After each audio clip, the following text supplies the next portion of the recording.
when I was at home, I was in a liberal family, but I was born after the Iranian Revolution, after the Iran-Iraq war. That's when the censorship was at its peak. And in our house, we only had the TV, and we were only allowed to watch what the state wanted us to watch. We were only allowed to be fed what they wanted us to see. And, hello. What time do you call this? Anyway, as I was saying, and we had this one man, we called him Filmi. What he did was worse than what a drug smuggler did. He would bring videotapes into our house in his little suitcase that he would hide, and he would come in every few days that he would open it, and my mom and dad would be like, that one, and we would put it in our VHS player that my mom would hide underneath beds and whatever, so in case we get raided and no one can find it. And we would put the tape in, we would all gather, and it would be like Disney Cinderella. And we were like, yes! And we weren't allowed to even see that because the state didn't want us to see that. And that's what authoritarian regimes do. They want you to see what they want you to see, because they forget that we're humans, they forget that we have feelings, they forget that we have our own minds, and they want to control us, and you cannot do that, but they try. When I went to school every morning, there would be propaganda.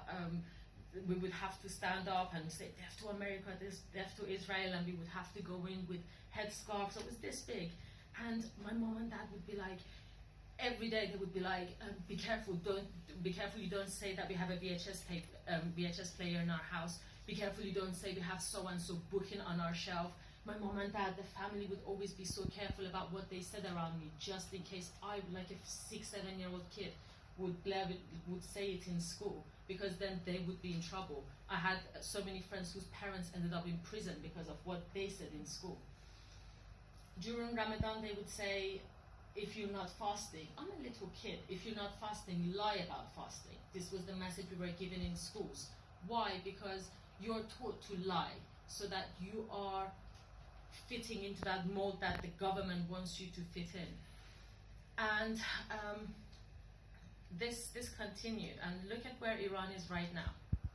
I cannot go back right now just because of the work I'm doing. I'm covering international news. I go around the world and I try to shine light on what's happening. It's my job, it's my passion.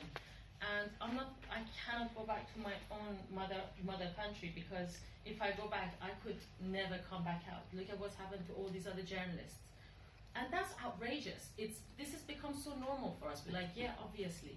It's not okay, guys. And that's why it's so important to be having these dialogues, because it's not okay.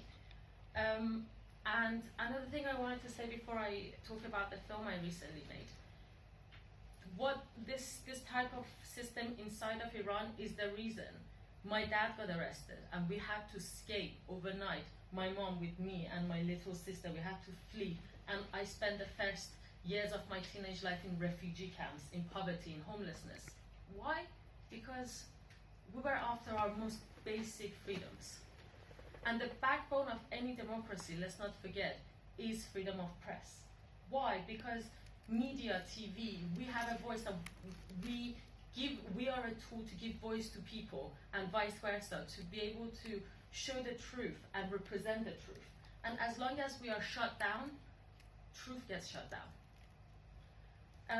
I made a film recently, how long ago was that? 5-6 months ago in Nicaragua, about Daniel Ortega's siege on the press. I've got a short video prepared just to show you. I'm undercover in Managua, the capital of Nicaragua. On my way to La Prensa, one of the few newspapers that dares to criticize